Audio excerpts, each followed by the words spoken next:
Welcome back, America. Hugh Hewitt. It's the weekend. That means it's time to talk with Matt Continetti, scholar at AEI, back in his Stasi cell. You know, does Mr. Dorr have an office like that, the head of the American Enterprise Institute? You know, we ordered some curtains, Hugh, but they're caught up in the trade war. So we might have to wait a few weeks as they get shipped here to AEI.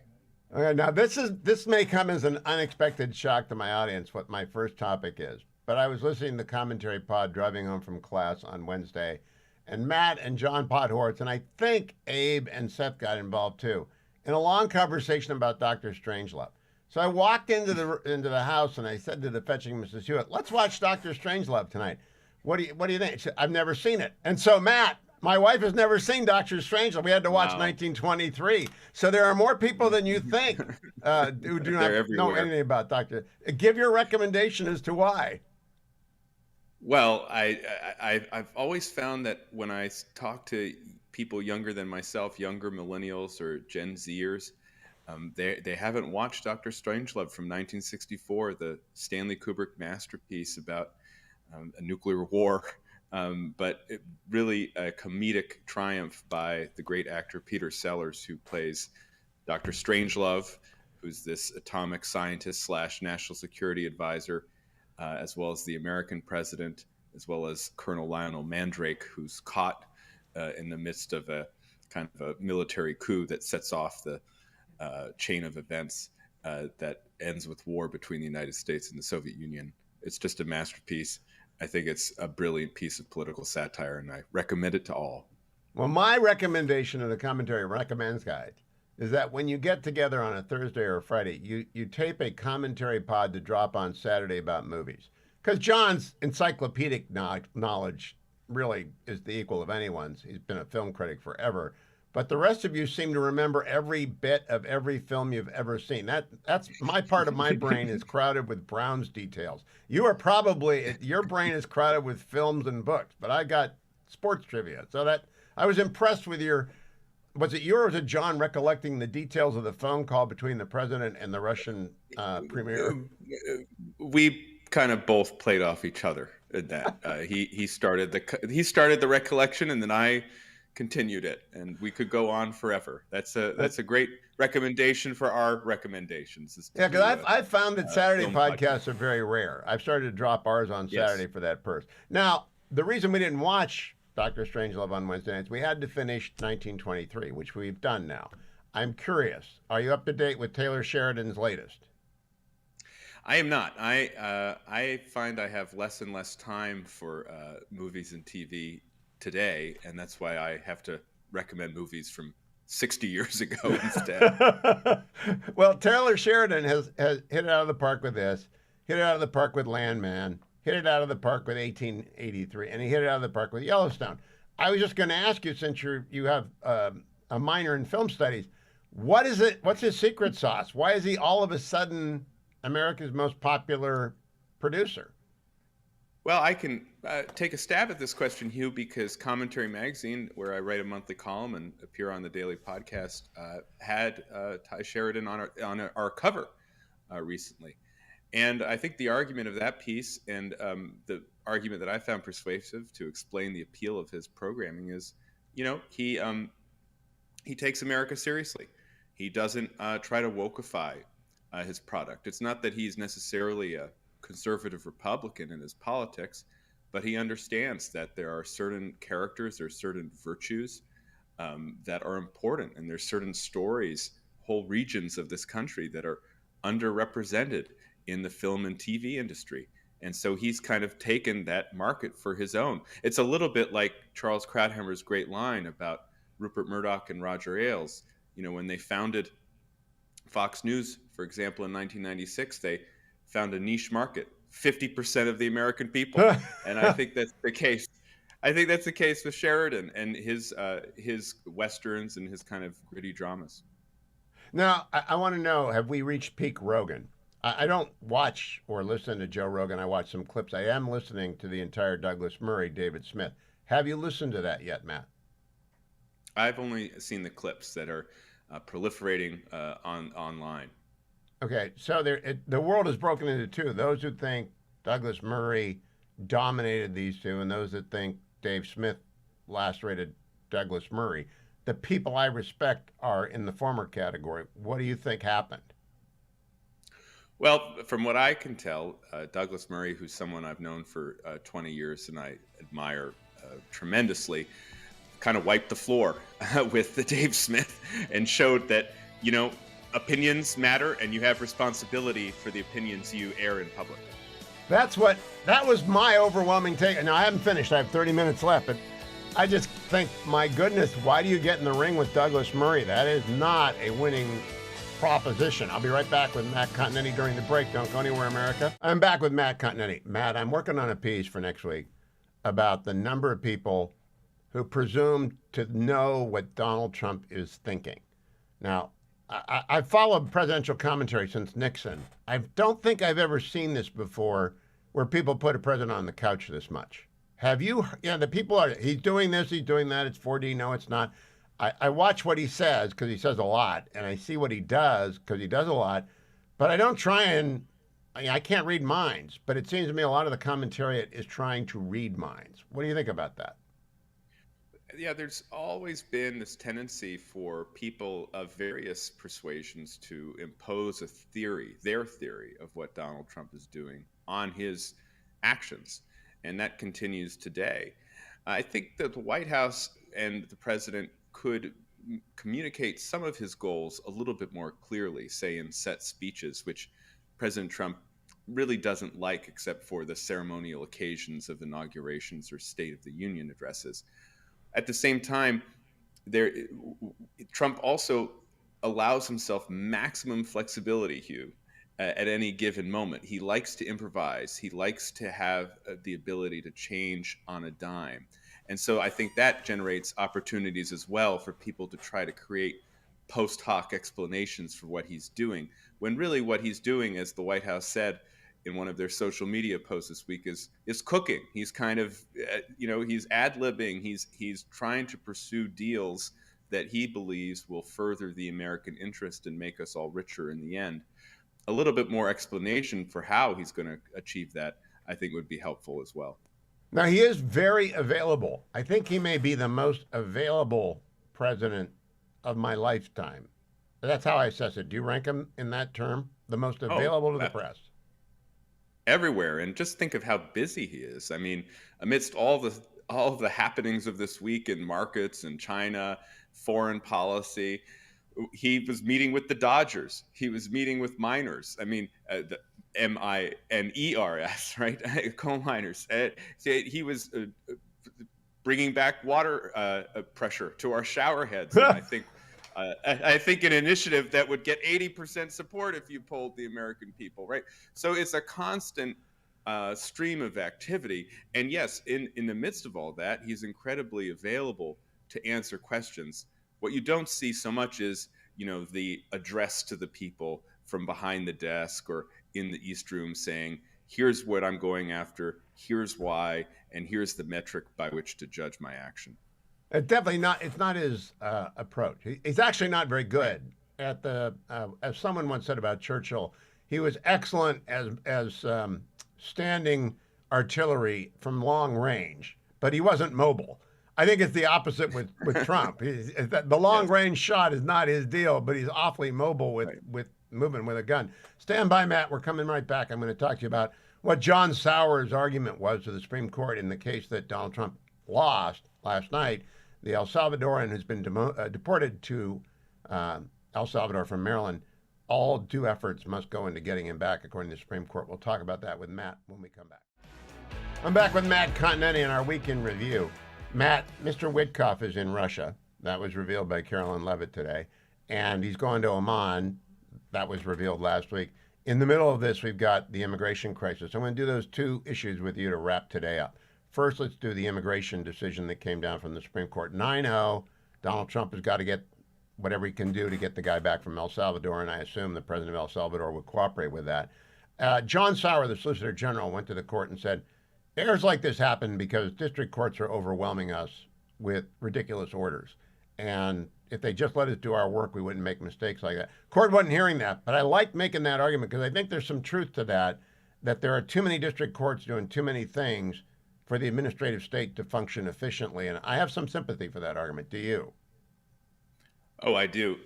I came across some post on social media today, Hugh, from a liberal saying, the Supreme Court has never used its powers through the shadow docket, the kind of these emergency orders, as much as in the first months of the second Trump administration. What they left out was that we've never had district court judges extend their powers to restrain the executive branch to the extent that we've had in the second Trump administration. And so these judges who are clearly either participating in forum shopping, where certain interested parties are bringing them to specific judges that they know are going to rule in their favor, or they just have a view of President Trump and the world which is diametrically opposed to MAGA and to the voters who put Trump in for a second term.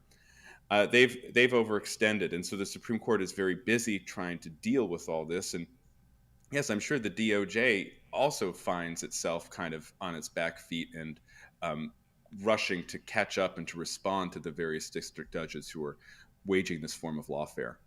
Well, the system was overwhelmed by whatever was the number of millions of people who entered the country without invitation over the last 4 years. And I'm not a Cloward Pivens person, but overwhelmed is overwhelmed. And they're trying to get back up off their back foot and back into the business of the border is closed, but they've got to clean up the aftermath. I'm very sympathetic to the fact that mistakes are going to happen, but I also believe you got to have due process. And that was the ruling in Trump versus JGG, which is due process. The great writ lies wherever the prisoner is confined. And there's a lot of deference to the Aliens Enemies Act, but there's not that much deference, and we're not going to do forum shopping. That was the first step by the court. I found it encouraging. Do you expect there will be more? Well, they're certainly going to have more issues raised to the level of the Supreme Court. Kim Strassel in the Journal has a fantastic column today talking about some of the regulatory activity that the Trump administration is engaged in. And perhaps the administration is going to start junking regulations that it finds are overly burdensome without following the procedures set down by law, using an exception in the Administrative Procedures Act to just get rid of regulations. Strassel points out correctly, that's going to lead to a lot of litigation, just as the immigration policies and the deportations have led to a lot of litigation. So yeah, the Supreme Court is going to be very active. This is the real trend we're spotting, Hugh, right now. Is in the second Trump term, we have an extremely energetic executive and a very busy court, and the Congress, it's just kind of plodding along, kind of laying the groundwork for that one big beautiful bill sometime in the coming months. Well, we should pause on that. I'm glad you brought that up. It wasn't on my list of things. But we should be talking about the astonishing fact that the Republicans did not, shoot themselves in the foot in the House. They actually passed the budget so they can now move forward with reconciliation. Those are tough negotiations, but it's 51 votes now in the Senate. That's what it is for everything that touches on this rule. Were you surprised that Speaker Johnson, Leader Scalise, and the rest pulled that off? I wasn't really surprised. One thing I've noticed about Speaker Johnson is the mainstream media has been writing his political obituary since Halloween of 2023, and somehow he's thriving in the job. And every time they set the bar for him, oh, his coalition's going to collapse, oh, he's going to lose his job, Speaker Johnson walks right over it. And that was the case this week. It was a difficult vote. They had to postpone it for a day. But when it came to the end, he got it across the line. And I think he has one very powerful ally, and that's Donald Trump, a president who has a 91% approval rating among Republicans, according to the Gallup organization. With Trump in your corner, it's easy to find these outliers who are talking about, I think, the correct point that we're spending too much money in this country, but find them and persuade them that the worst outcome would be to have a massive tax increase at the end of the year if we don't get this bill through. So I think Johnson's doing a fantastic job, and I expect he's going to get this bill across the finish line by summer, I think. Kudos to Mike Johnson and to Leader Thune. Now on to the marvelous Mr. Witkoff, who's in Russia right now talking to Putin, I think en route to Oman to talk to whoever the Ayatollah sent. I don't know him. I've never met him. I actually haven't heard a long form interview with him. What do you make? I think I have great respect for developers because I worked for them for 27 years and they're very, very confident and they're very, very brash. What do you make of this? Yeah. Well, it's a whole lot of responsibility placed on the shoulders of someone who is relatively new to international diplomacy. It's not the Secretary of State making these calls to Moscow or meeting with the Iranian foreign minister to begin some type of diplomatic process over the nuclear program in Iran. It's Steve Witkoff. It is the president's close friend and trusted advisor. And I think Witkoff, the special envoy, had some success prior to Trump's inauguration, right? He got the hostage deal negotiated prior to Trump's inauguration. But since the term has begun, I find that he hasn't really been able to achieve these very, very hard goals. And that's Hamas, right? That the attempt to negotiate directly with Hamas has failed. That is Ukraine. The Ukrainians say they've accepted Trump's ceasefire proposal, and Russia is still bombing Ukraine. It's still bombing energy facilities, even though it said it won it. There's still war going on there. And then, of course, there's Iran, which is the most pressing issue for the United States at this moment. We'll see what happens there. I'm not an optimist that there's going to be a deal with Iran, which means I'm an optimist about the Middle East.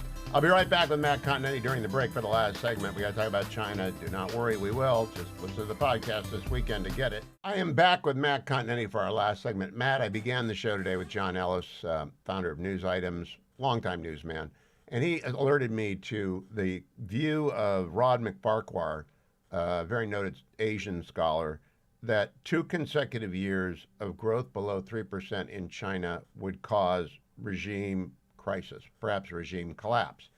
Do you agree with that, or do you think that assessment is a little bit too rosy for our purposes? And is Donald Trump actually trying to bring about regime change in China?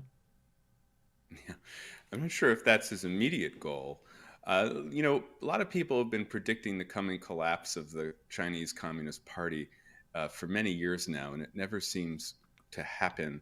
And we know, of course, that because China has this techno-authoritarian surveillance state, preserving the regime is really Xi Jinping's primary goal above all else. But I will say, Hugh, the events of this past week are extraordinary. There's effectively an economic embargo between the United States and China right now on Yep. both sides. And this is unprecedented since President Nixon began the opening to China some 50 years ago. In this type of environment, we really don't know what's going to happen. We already see the disturbances in American markets. We can be sure there are similar disturbances in China. We're not going to hear about them because of the closed system of China and because a lot of our press just are out to lunch. But we know that for each reaction, there's an equal and opposite reaction, and that will apply to this trade war as well. My worry, of course, is that the last time we imposed such drastic economic costs on one of our adversaries, well, that was Japan in the 1940s, and the economic warfare America used against Japan ended up with Pearl Harbor. So if I'm in the White House right now, I'm really thinking, okay, what are the potential points of pressure China can exert on us, not economically? We know that they admitted, we found that out today, they admitted that they're behind the Volt Typhoon cyber attacks, right? What are those points of pressure? How can we deter China from making this kinetic, and how can we prepare if it does? And go the in that 30s and territory? the 30s and the 40s were not an age of hypersonics. There is no abroad now. There's just the next 10 minutes. That's why I'm going to watch Dr. Strangelove this weekend, Matt Continetti. Thank you for joining me. Follow him on X at Continetti and on the Commentary Pod.